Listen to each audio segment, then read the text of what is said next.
नमस्कार। साहित्य तक के बुक कैफे के एक दिन एक किताब में मैं जयप्रकाश पांडे आपका स्वागत करता हूं और आज मैं जी माधवन नैयर की पुस्तक rocketing through the skies an eventful life at ISRO इस पुस्तक के साथ उपस्थित हूं। जी माधवन नैयर इस देश के जाने माने वैज्ञानिक हैं। केरल के एक गांव में उनका जन्म हुआ और वहां से लेकर चंद्रयान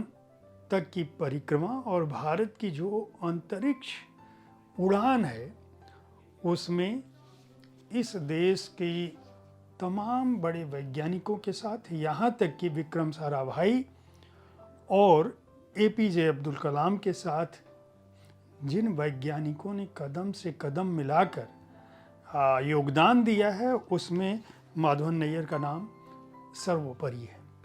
वे उन गिने चुने लोगों में हैं जिन्होंने इसरो की स्थापना के समय से उसके उत्कर्ष को देखा। यह इसरो में रहते हुए भारत के अंतरिक्ष उड़ान की सफलता की भी कहानी है और एक गांव के लड़के की वैज्ञानिक बनने, स्वप्न देखने और उस स्वप्न को पूरा करते हुए देश के एक बड़े हिस्से को या पूरे देश को न केवल विश्व पटल पर स्थापित करने बल्कि एक नई इबारत लिखने की भी कहानी है। खास बात यह कि यह संस्मरण जी माधवन नैयर ने मलयाली में लिखा था। मलयाली में लिखने के बाद जब वे सेवानिवृत्त हुए इसरो उन्होंने छोड़ा और उन्होंने अपने संस्मरणों को याद करने की कोशिश की। इन संस्मरणों में उनका गांव, समुद्र, वह संघर्ष जो उनके अपने जीवन में था और जब वह वैज्ञानिक के तौर पर इसरो में आए, किस तरह से इसरो की स्थापना हुई, किस तरह से उसके सामने आर्थिक संकट था, किस तरह की चुनौतियां थी, किस तरह से भारत ने एक ऐसे अपने बूते ऐसे अंतरिक्ष यान की तैयारी की जो न केवल अंतरिक्ष में उड़ान भर सकता था बल्कि वापस भी लौटकर आ सकता था। इस तरह की जितनी भी घटनाएं हैं, खासकर जब कोई प्रक्षेपण लॉन्च होता था, कोई ग्रह उपग्रह जब प्रक्षेपित किया जाता था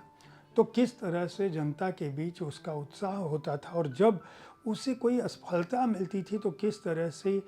अपने घर में किसी हादसे की तरह का आभास जी माधवन नैयर को होता था, उसकी भी बात है। यह पुस्तक एक संगठन के तौर पर इसरो की, एक वैज्ञानिक के तौर पर एक वैज्ञानिक के अपने अनुभवों की, देश के आर्थिक विकास की और उसके सपने देखने की भी कहानी कहती है। भारत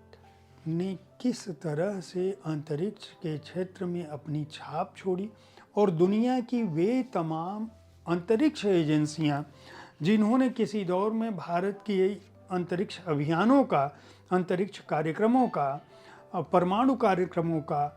दूसरे भूगर्भ से संबंधित जो कार्यक्रम थे और वैज्ञानिकों का जिस तरह से अपमान किया था या कहें या उपहास उड़ाया था कहें, उन सब की भी कहानी है। खास बात यह कि यह पुस्तक न केवल अंतरिक्षयान, चंद्रयान, मंगलयान बल्कि हमारे अपने संगठन इसरो के अंदर जिस तरह की राजनीति है, किस तरह से वहाँ के वैज्ञानिक कभी कभार जासूसी और दूसरी तरह के स्कैंडलों में उनको फंसाने की कोशिश की गई, किस तरह से कई बार आर्थिक संकटों से जूझते हुए भी वैज्ञानिकों ने सफलता की इबारत लिखी, किस तरह से नौकरशाहों ने उनके अभियानों को प्रभावित किया और किस तरह से राजनीतिक नेतृत्व ने कई बार राजनीतिक नेतृत्व की दूरदर्शिता और वैज्ञानिकों के प्रति उनकी आस्था और समर्पण ने न केवल भारतीय वैज्ञानिकों को मदद की, बल दिया, बल्कि उन अंतरिक्ष के क्षेत्र में जहां हम आज तक पहुंचे हैं उसमें जितने भी प्रधानमंत्री रहे। एक खास बात यह पुस्तक यह भी बताती है कि भारत में खासकर अंतरिक्ष कार्यक्रम, विज्ञान से जुड़े हुए शोध किसी भी सरकार के मोहताज नहीं रहे हैं। कोई भी राजनीति रही हो, 19-20 जरूर रहा होगा, हो सकता है रहा हो, लेकिन किसी भी प्रधानमंत्री ने हमारे अंतरिक्ष कार्यक्रमों को प्रभावित करने की कोशिश नहीं की। उसके लिए धन की कमी नहीं हुई और इसका श्रेय यह पुस्तक याददाश्त के तौर पर प्रधानमंत्री नेहरू को भी देती है। क्यों? क्योंकि नेहरू की ही दृष्टि में यह था कि भारत के कुछ विभाग ऐसे होंगे जो सीधे प्रधानमंत्री की देखरेख में होंगे और अंतरिक्ष कार्यक्रम, परमाणु कार्यक्रम, परमाणु ऊर्जा कार्यक्रम, इस तरह के जो कार्यक्रम हैं वो आज भी भारत के प्रधानमंत्री के अधीन हैं। आज भी कई ऐसे विभाग हैं, खासकर वैज्ञानिकों से जुड़े हुए, जिनका सचिव कोई भारतीय प्रशासनिक सेवा का अधिकारी नहीं होता बल्कि वैज्ञानिक होता है। वैज्ञानिक होते हैं तो वहाँ पे जो संकट है, आप बहुत सारी तस्वीरें देखते होंगे जिसमें भारत का जो पहला अंतरिक्ष कार्यक्रम था, उसमें हम अपने उपग्रह को, जिसको प्रक्षेपित करना चाहते थे रॉकेट को, वह साइकिल पर ले जा रहे हैं। साइकिल पर रॉकेट ले जाकर आज चंद्रमा पर तिरंगे को फहराने का जो अभियान है, उसमें जी माधवन नैयर जैसे वैज्ञानिकों की क्या भूमिका थी और अपनी मातृभाषा को कोई अंतर्राष्ट्रीय स्तर पर चर्चित वैज्ञानिक किस तरह से सम्मान दे सकता है, यह मेमोयर जो है उन्होंने पहले मलयाली में लिखा था, जिसका अंग्रेजी अनुवाद जो है जया जी नैयर ने किया है। हालांकि जी माधवन नैयर का कहना है कि उन्होंने इस अंग्रेजी की पुस्तक में मलयाली का हुबहू अनुवाद ना हो सके, इसलिए बहुत सारी चीज़ें उन्होंने जोड़ी हैं।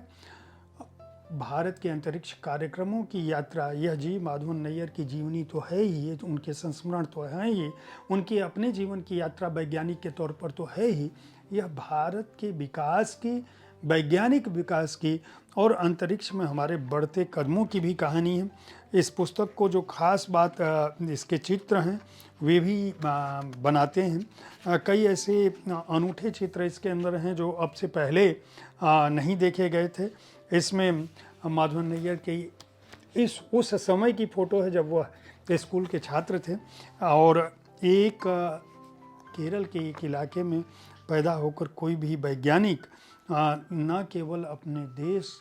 में अपने शोध से एक मुकाम पा सकता है, बल्कि वह अंतरिक्ष के फलक पर पूरी दुनिया में भारत को दुनिया के गिने चुने 5 देशों के बीच, 4 देशों के बीच भी पहुंचा सकता है। यह उसकी कहानी है। इसे पढ़ते हुए आप